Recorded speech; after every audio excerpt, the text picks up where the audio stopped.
Tell me about like how you grew up. Like who was the man before we see the person we see now. Like who was Josiah? Well, Josiah Calhoun is a man of many names. Uh, from St. Louis, Missouri, the city of Berkely in St. Louis.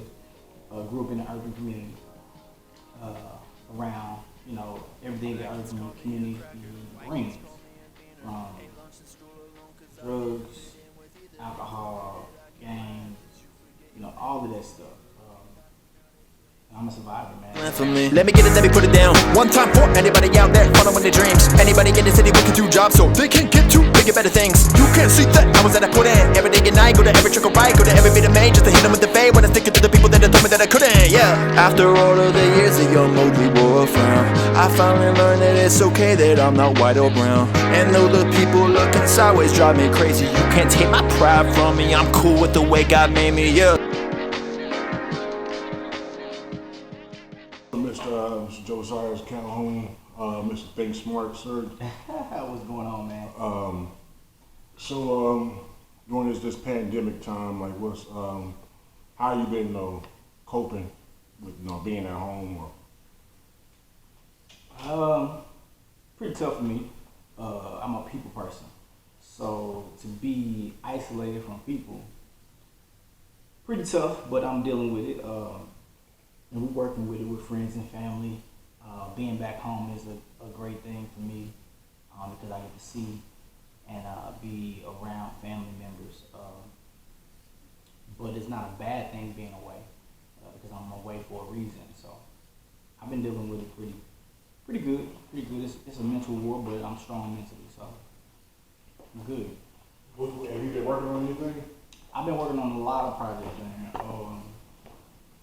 You would be surprised how your mind just shoots out if you're a creator.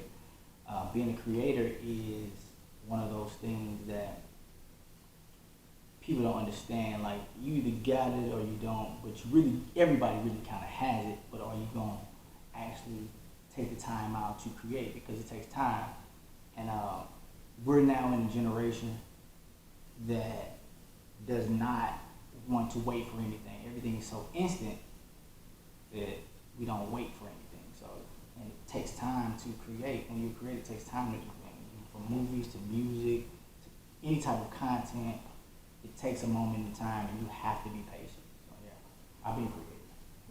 Okay. So tell me about like how you grew up. Like who was the man before we see the person we see now. Like who was Josiah? Well, Josiah Calhoun is a man of many names. From St. Louis, Missouri, the city of Berkely in St. Louis. Grew up in an urban community around, everything the urban community brings, from drugs, alcohol, gangs, all of that stuff. I'm a survivor, man. You learn from those things, and What happened to young Joe? Like what significant happens like to young Joe? well, young Joe was like a total athlete, playing from baseball, basketball, football, track, and I was pretty good. I mean, I lettered in everything. I have trophies and championships and everything that I did. Young Joe was the athlete, that aggressiveness, so that what we call now the Mamba mentality.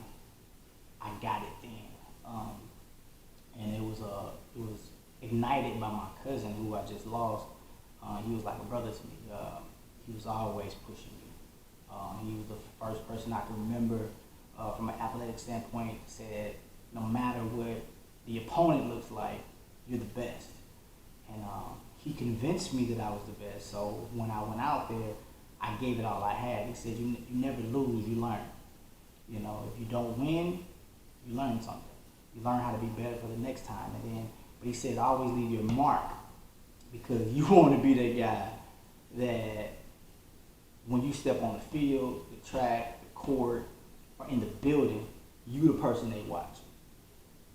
He said that is the essence of being great and starting off your greatness, is that when you step in the building, if you've given your all and give it all of your efforts, that when you come back and they see you, they're like, hey, you better watch that guy. He's the guy to watch. So that was my upbringing with my cousin. And that's a little briefness of who I am prior to now, which made me better now. Mm-hmm. So how come you didn't stick with like sports as Hey, throughout? well, you know what? I lost my love for sports. I lost my love for sports. I ain't gonna say I lost my love, but I lost the passion to play sports on a professional level because I saw things that I did not want to be a part of. On the collegiate level, I wanted the education. I used to be afraid of education because coming up in an urban community, you really don't. Education is not the number one factor. It's all about getting money. So when it's all about getting money, all you're doing is playing just to get the check. But then, how do you keep the check? I want to be that person. Then I heard an old man say, not only can you be a player, but if you didn't have to be a player, you can be the person who owns the player. I said, own them? He said, well, not really own, but manage the player to where you're making the most. If you create the atmosphere where the player can be and create that whole scenery, like being a director of something, being an owner of something, you'll make more than the player. So I was like, well, that's the whole logistics of it. If you don't want to, now, I'm not saying that someone shouldn't pursue sports, but, so, you know what I'm saying, pursue the educational background. Like, don't lack on learning. And that's what a lot of people do. They lack on learning. And when you lack on learning, you got the money, but you don't know how to keep it. That's why you see a lot of athletes rise and fall. And you have to be this superb athlete to keep those funds. When you study the best of athletes, the greatest they'll ever do it, they came with a plan. Somebody taught them how to keep it. That's still a learning thing. You have to sit down, be patient, and learn how to keep your finances, how to make your finances work for you and make more. So, what do you think is lacking from like the education system that we as African Americans don't understand that? what are we lacking? Yeah, is it a system issue or is it just that we just don't want to? We're lacking the give back. We're lacking the fact that we need to showcase ourselves a little bit more. Cause sometimes we, as people, we showcase more ignorance and more downfalls than uprisings and sustainability. And that's what different cultures they teach. They don't just teach you how to rise, they teach you if you have a hiccup and you fall, how to bounce back. And we need to move forward in teaching each other how to do that. But in teaching each other, you have to be willing to sit and listen and learn how to do these things. And that starts in school, where your attention span. Like, you gotta, a lot of people, I say a lot of us, we don't have an attention span to stay and actually sit there and learn something that we need to learn. But I think we're a lot better, and we're seeing that now. And with this whole situation we're in now, you gotta sit, you gotta listen, you gotta learn. If you're not listening and learning, you're gonna see a lot of people skyrocketing. You're gonna wonder why. That's because they were working when nobody was watching. That's the key. Like, I've heard from my mentors, like, when nobody is watching, you gotta keep working. You gotta keep working, because when you keep working, you're bound to just showcase yourself. You know what I'm saying? You're gonna come out. The key is to keep going, no matter if nobody's watching, nobody's liking, nobody's subscribing. You gotta keep going when nobody's paying attention, because I guarantee you something's gonna strike. You're gonna strike gold. What was that first light bulb that went off, like, for the creation of ThinkSmart Enterprise? Like, what was that first, like, Well, I didn't recognize it until people started telling me that what I'm doing now, I've been doing all my life. And they started reminding me of things from my youth that mirrored what I do now, but now just on a different scale. So I would say that light bulb went off maybe about 5 years ago. I'd say about 5, 6 years ago. I realized that I had a gift to speak to people and to help people in their lives. Like I didn't know that people were watching me like that or really paying attention like they did. But when people start regurgitating and quoting things that I had said, I'm like, wow, they were really listening. They actually take that and apply that to their lives. And then, later on now, because they're thanking me for it now. And I'm like, I did say that, or wow, I forgot about that. So that's when I said, you know what? I need to really, really focus on making this thing like a way of life. This is my purpose. This is what I need to do. But then I just start studying and pushing forth to learning more and more and more, reading more, researching more, and actually applying that mind, body, and spirit, and putting it all together. So I say to answer your question, and just straightforward, just say about 5, 6 years ago. Well, so what is ThinkSmart Enterprise? We see you have your shirt on with TS Gear. TS Gear is the branding side of ThinkSmart Enterprises. ThinkSmart Enterprises is a company that focuses on the mind, body, and the spirit of the individual to educate the individual, no matter race, religion, or creed. And it's a motivational, inspirational element to tell you whatever you do, however you do it, think it out. Think smarter, think better. You might not be the best at what you do right now, but you can be the best. At one point in time in your life, at any point in time in life, you can surpass what you thought you could never surpass. Think positive about yourself. To think smart is to be smart. You have to think it before you can even bring it to the world. It has to be a thought. And when people start to use their mind more for what it's worth, they'll get a lot further in life, because most people are just on autopilot.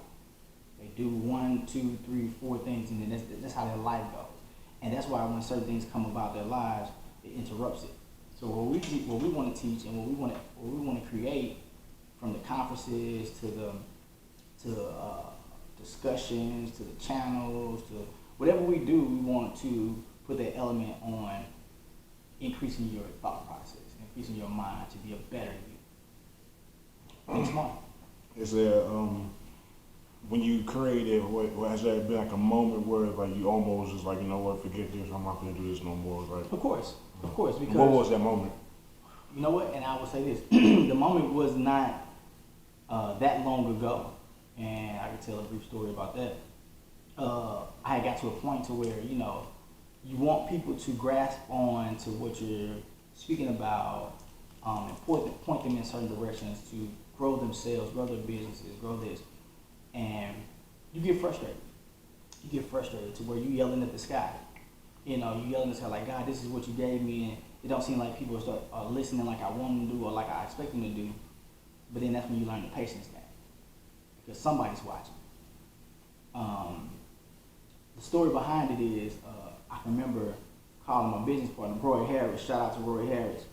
And I called him and I was just talking to him about, man, I think I just want to live a normal life, go to work, go home, and not try to really give people my energy and give them the energy that I give them and speak on the things that I speak on. And he said one key thing, and it had me think about my entire life. He said, what does a normal Joe look like? And I couldn't find him. I looked, I thought, and I just said, I don't know what that guy looks like. I couldn't even create him in my mind, and I can create some things in my mind. I've learned that skill, and I could not find him, and that bothered me for a minute and said, well, am I stuck? do I have to do this? And then I thought about it. I said, it's not the fact that I have to do it. I actually want to do it. I actually want to be that person. And you know how you grew up and they say, be careful what you pray for? I'm like, these are answered prayers. So you ask for it.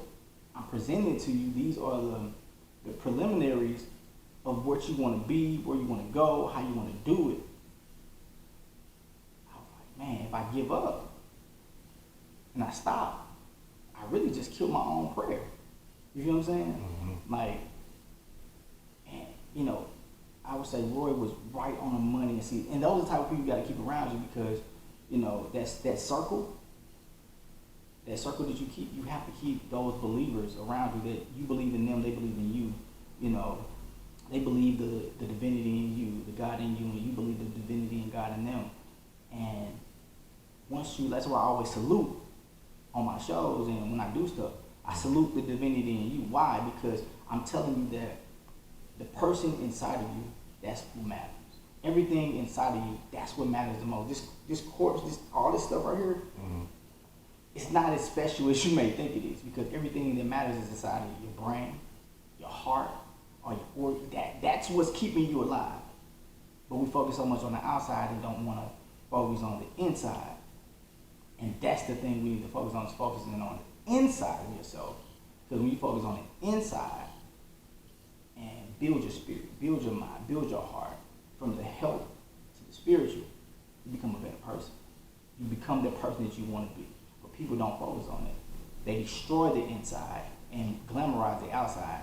But I heard a long time ago, you can look good on the outside, but you can be bankrupt in the inside. Where do you see ThinkSmart Enterprise in the next 5 to 10 years? Oh man, have you seen these amazing companies out here? Just say an amazing company.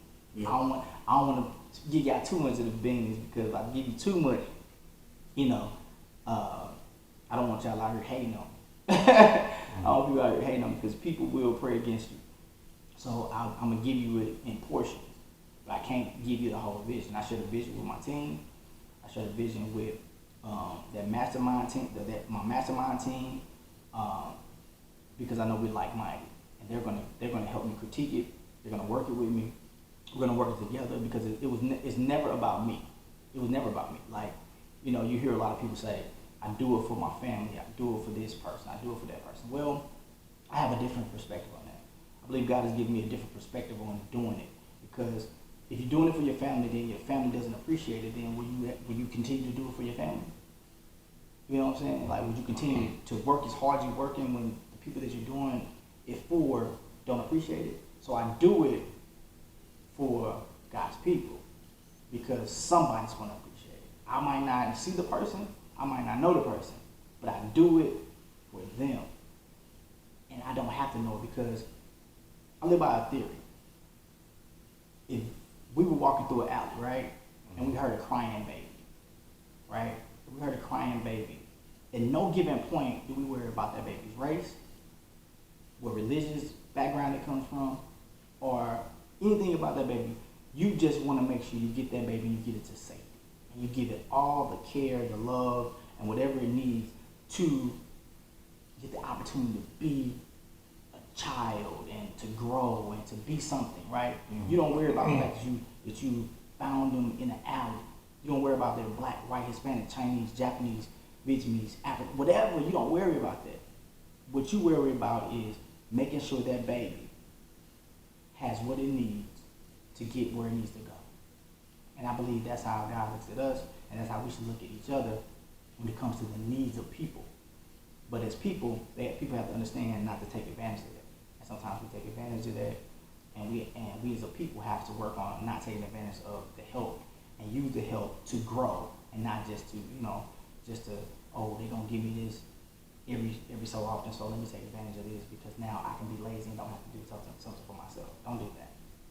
Because that separates the common from the 1%ers that we talk about, the successful 1%ers. Because they see that, they know that. Because greed will bring you down. No matter how you look at it, you can be greedy, take whatever, but at the end of the day, you can't look yourself in the mirror, the real you, and be proud of that person, there's a problem.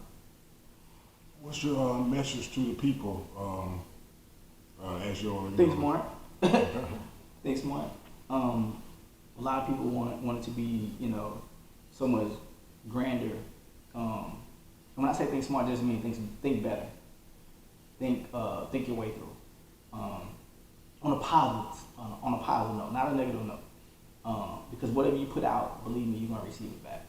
Eventually, it's gonna come back. If you sow that seed, it's gonna come back, positive or negative. And to use your brain for what it's worth.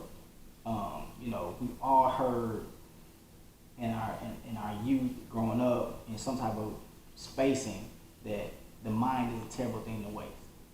And that's so true. People waste the ability of their minds.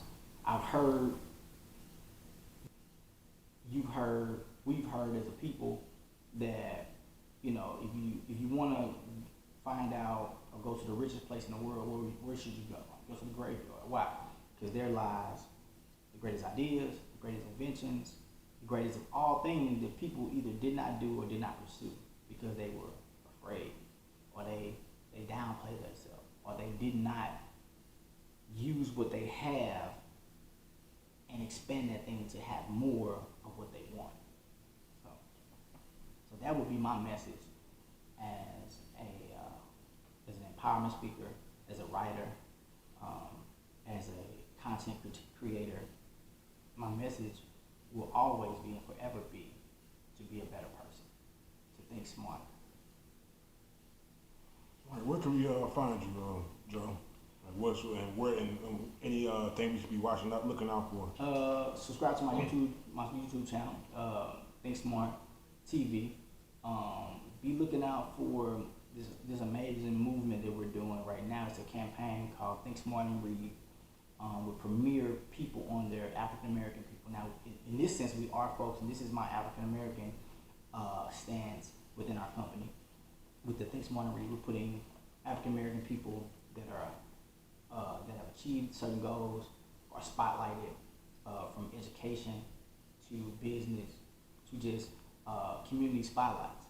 And those who support the reading movement, who are readers themselves and know that the comprehension level and literacy is number one and can get you to the next level, they're supporting us and they're promoting us, and they're actually being featured on these posters. And you'll see these posters coming soon in your libraries, in your schools, all around the country. We're really working on that thing because we know that that's going to open up other doors for speaking engagements and interviews and to build different content. And most part, the biggest thing is relationship, and knowing that we can do this thing, but we have to do this thing together. We have to do it together. United we will do so much more, but separately we can't do or be as powerful as we may think we are. But if we collectively come together. Thank you, Mr. Collins, sir, for joining us, and we're looking forward for your content, and thank you for joining us today. I salute the divinity in you. Let me get it, let me put it down. One time for anybody out there following their dreams. Anybody in the city working 2 jobs so they can get to bigger, better things. You can't see the hours that I put in. Every day and night, go to every trick or right, go to every bit of May just to hit them with the fade. When I stick it to the people that told me that I couldn't, yeah. After all of the years, a young Mowgli wore a frown. I finally learned that it's okay that I'm not white or brown. And though the people looking sideways drive me crazy, you can't take my pride from me. I'm cool with the way God made me, yeah. By the way you react, I can tell that your hatred intact. You call me dirty, uneducated, illegal, and fat. We're to talk to Black Lives Matter, and I said Latinos do too. And they told me check your white privilege, boy, this is not about you.